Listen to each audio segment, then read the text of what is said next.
अगर पेशेंट बहुत सीरियस हो तो उसे दिन में कम से कम 2 बार ये दवाई खानी होती। लेकिन अगर उसके घर का माहौल ठीक ना हो, I mean, बहुत शोर शराबा हो, तो उसे पैनिक अटैक्स हो जाते हैं। हेलो भैया, आपने अभी तक दवाई क्यों नहीं भेजी? अब कभी भी कोई भी ये दवाई देने के लिए आए तो कह देना कि यहाँ पे ये दवाई किसी ने नहीं मंगवाई, समझे? डोरे से जाके फेंक दो। जी मैम। अरे जाओ।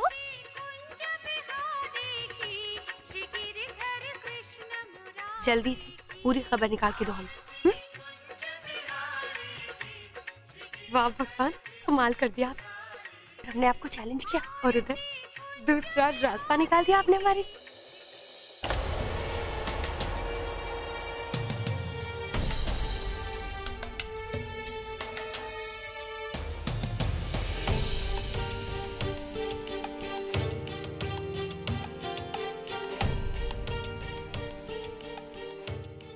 हेलो भैया, आपने अभी तक मेरी दवाई क्यों नहीं भेजी?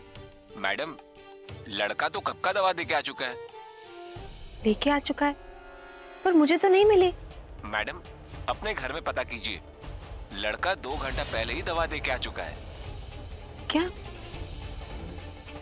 अच्छा ठीक है, थैंक यू। अगर उसने दवाई भिजवा दी है तो दवाई गई कहाँ? किस चीज की दवाई ले रही हो तुम?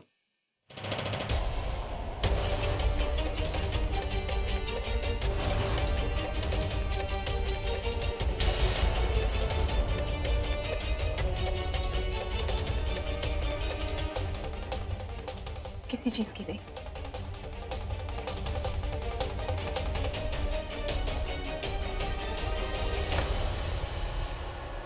तुम सबको बेवकूफ बना सकती हो, लेकिन मुझे नहीं। मैंने तुम्हारा पैनिक अटैक देख लिया। बहुत दिनों से मैं देख रहा हूं तुम किसी दवाई को लेकर बहुत परेशान रहती हो। और आज आरती करते वक्त तुम्हारा हाथ बहुत कांप रहा था। बड़ी माँ ने आकर तुम्हें संभाल लिया, लेकिन मुझसे तुम्हारी हालत छुपी नहीं है। और जहां तक मैं जानता हूं, मेरी भूमि कोई दवाई नहीं लेती थी। बहुत बुरा हुआ तुम्हारे साथ। भूमि बनने का बहुत अच्छा नाटक कर रही थी तुम। बस तुम्हारी इतनी सी कमजोरी की वजह से तुम्हारा पूरा प्लान फेल हो गया। अभी भी वक्त है, चुपचाप यहां से चली जाओ। मैं वादा करता हूं, मैं किसी को कुछ नहीं बताऊंगा।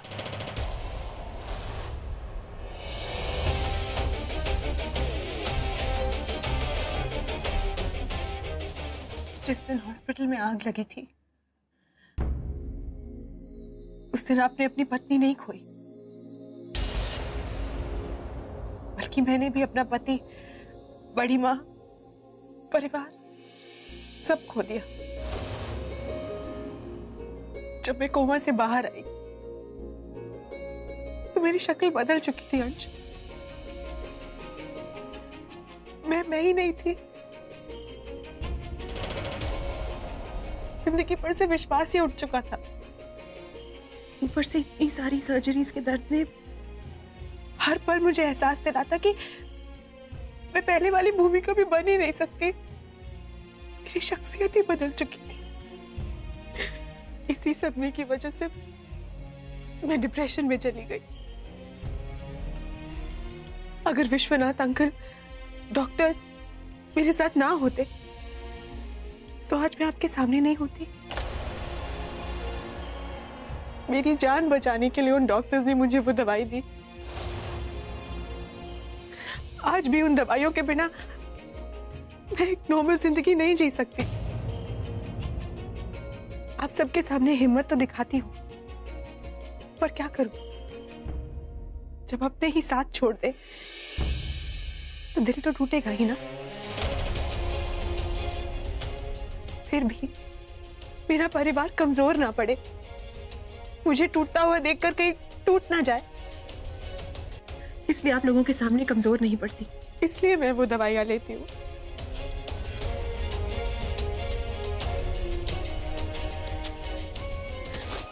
I'm sorry, मैं आपको ये सब बता के परेशान नहीं करना चाहती।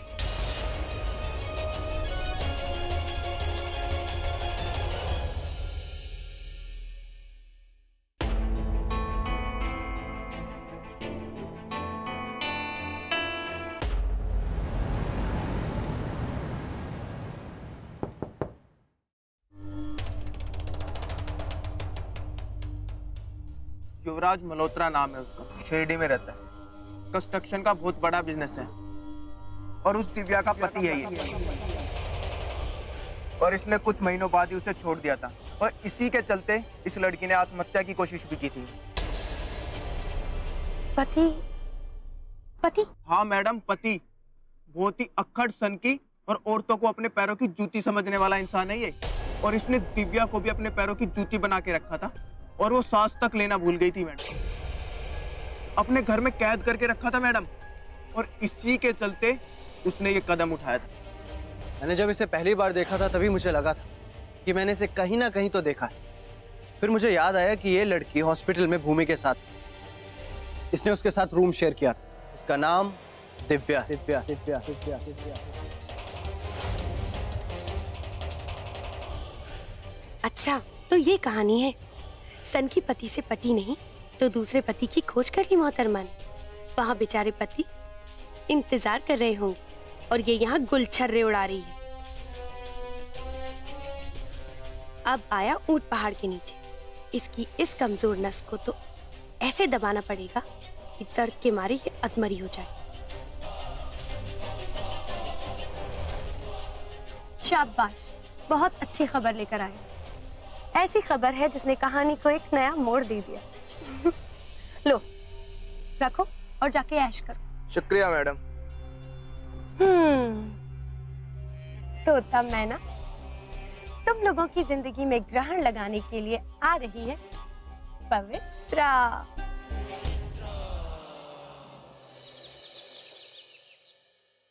मिस्टर चड्ढा, केस की सुनवाई में सिर्फ 2 दिन रह गए। आई होप आपने सारी तैयारियां कर ली हैं। जी आप बिल्कुल चिंता मत कीजिए, सारे डॉक्यूमेंट, सारे सबूत, हर दलील की तैयारी कर ली गई है। और आप देखिएगा कोर्ट में जज हमें ही फेवर करेंगे। गुड, चल।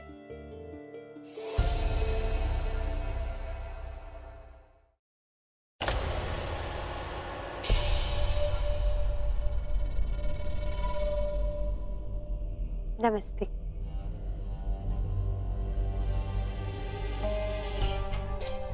अरे सुनो तो, केस की तैयारियां हो गई। हम सोच रहे हैं कि केस वापस ले लें।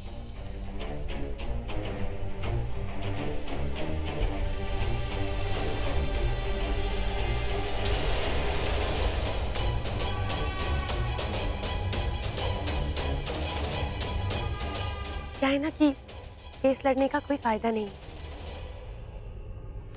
बहुत जल्दी अकल आ गई तुम्हें। हाँ, क्या है ना कि केस लड़के हम क्या करेंगे, क्योंकि अब जो हम आपको बताने जा रहे हैं उसके बाद तो आप खुद ही केस वापस ले लेंगे। शिरडी तो गई होंगी आप।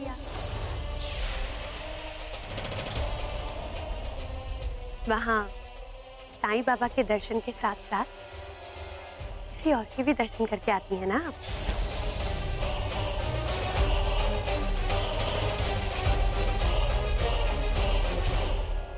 नहीं?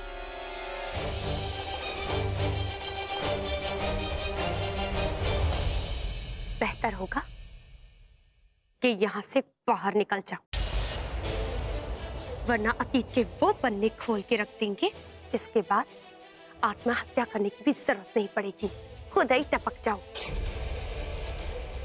अब हमारा अपना और उस शख्स का वक्त बर्बाद मत करो और खिसक लो, वरना सब कुछ राम भरोसे ही है।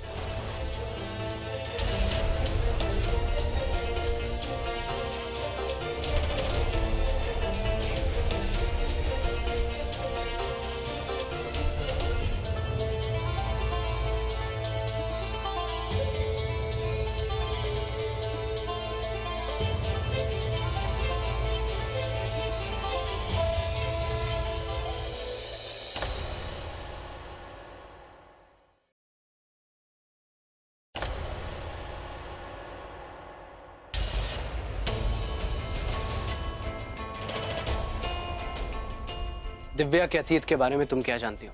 वाह, हमारे प्यारे भैया को आखिर अपनी बहना की याद आ ही गई,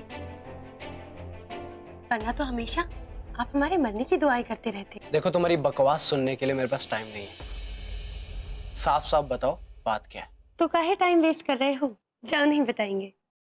ओ, तो अब मैं समझा। जब तुम्हें खुद पता होगा कि बात क्या है तब तुम मुझे बताओगी ना। तुमने तो अंधेरे में तीर छोड़ा है कि दिव्या खुद आकर तुम्हारे जाल में फंस जाए, वरना अगर तुम्हें कुछ भी पता होता तो तुम उसका सबूत लेके आते। इस तरह उसे अलर्ट नहीं करती। हो गया। क्या है ना कि कभी कभी दुश्मन को अपने पत्ते दिखा देने चाहिए। उससे क्या होता है ना, पत्ते देख के हड़बड़ाहट में अपने आप को बचाने के लिए दुश्मन कोई ना कोई गलती तो जरूर कर देता है।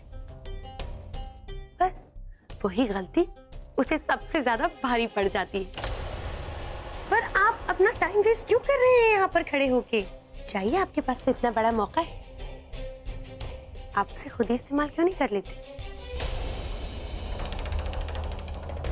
देखिए, जब से वो लड़की इस घर में आई है, भूमि हूँ भूमि हूँ भूमि हूँ की रट लगाए रखी है। अब अगर वो भूमि है तो मतलब आपकी पत्नी हुई और आपका उस पर पूरा हक हुआ। कितने दिनों बाद आ रही है बेचारी, कितना मिस कर रही होगी ना आपको। तो अभी आपके इस सड़े दिमाग में कुछ घुसा या अभी भी सब राम भरोसे?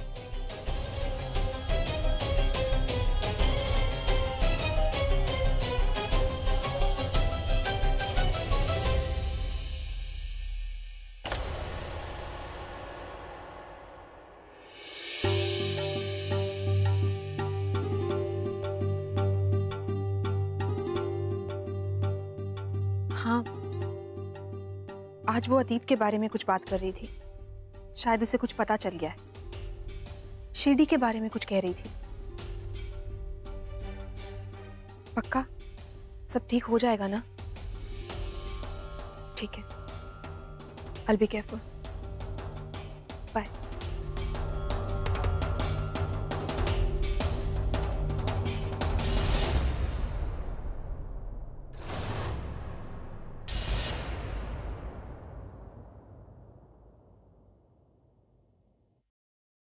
मैं वो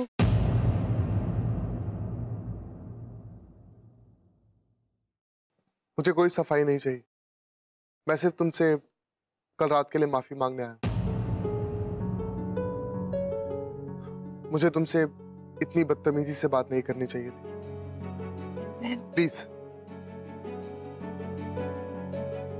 मैं तुमसे माफी सिर्फ इसलिए मांग रहा हूं क्योंकि मैं जानता हूं कि गलती मेरी थी। लेकिन इसका यह मतलब नहीं कि मैंने तुम्हें भूमि समझ लिया।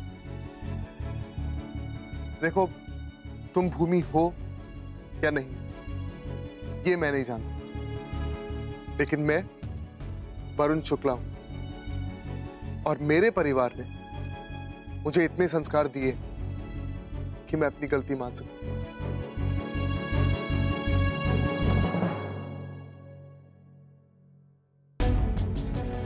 कोई बात नहीं भाई, जैसे आज आपको अपनी ये गलती का एहसास हुआ है, मुझे यकीन है धीरे धीरे आपको अपनी बाकी गलतियों का एहसास भी हो जाएगा।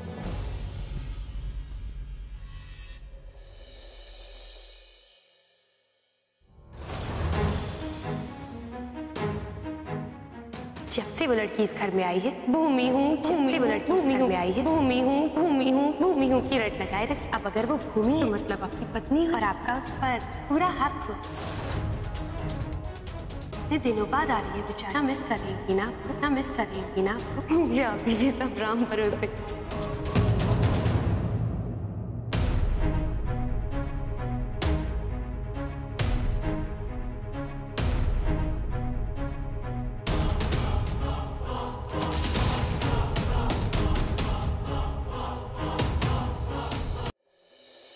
भाभी माँ, हमें आपके फैसले पर तो पूरा भरोसा है, पर फिर भी एक अनजान लड़की पे भरोसा करना। हाँ भाभी माँ, मान लीजिए हम केस जीत भी गए तो भी क्या गारंटी है कि वो दूसरी पवित्रा नहीं बनेगी। इंदर, तुम दोनों की व्यथा समझते हैं हम, पर तुम्हारे सवाल का हमारे पास ऐसा कोई जवाब नहीं जिससे तुम्हारा मन शांत हो जाए। पर हमारा मन कहता है इस लड़की पे विश्वास करने को। कहीं ना कहीं हमें ये यकीन है कि ये लड़की दूसरी पवित्रा नहीं बनेगी। बड़ी माँ,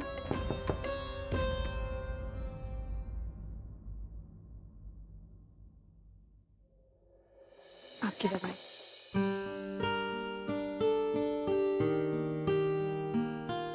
मैं जानती हूँ इस केस को लेके आप लोग बहुत परेशान हैं।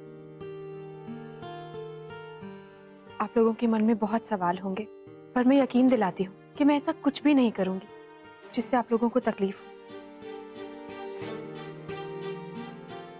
लेकिन हाँ, इस केस के शुरू होने के बाद कोर्ट में जो कुछ भी होगा उसके लिए मैं आपसे अभी से माफी मांगती हूँ। बेटा, जो तुम हमारे लिए कर रही हो वही हमारे लिए बहुत है।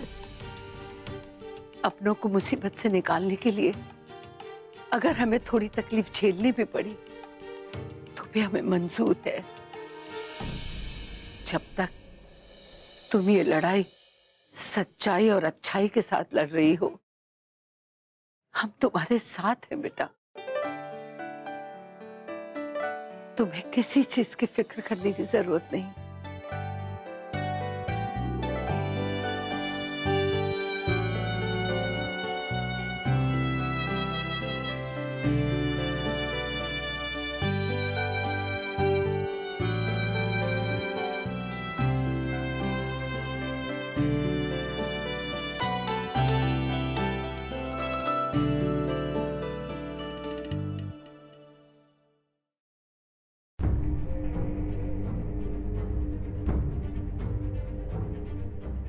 हेलो, सबूत मिल गया?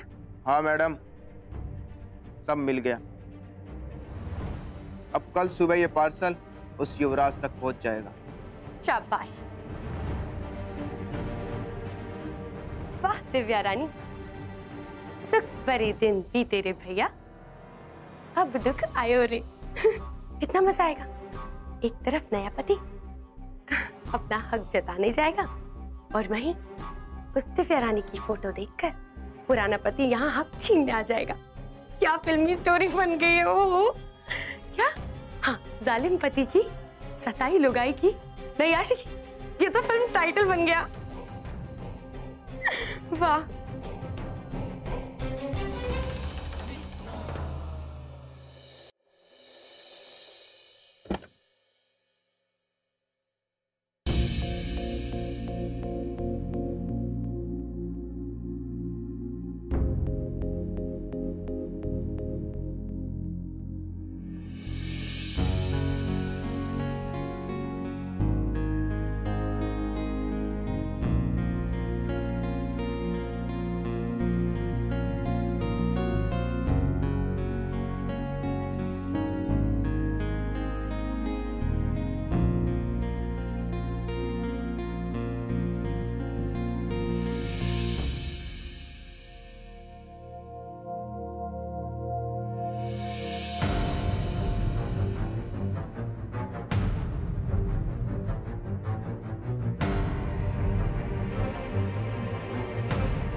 सही कहा था तुमने। मैं बेकार में ही लड़ रहा हूं। सच्चाई मेरे सामने है और मेरी आंखें उसे देख ही नहीं पा रही थी। पता नहीं मैं अपने ही दिल की बातें नहीं समझ पा रहा था। तुम्हारी आंखों में देखता हूं तो ऐसा लगता है कि जैसे कि तुम ही मेरी भूमि हो।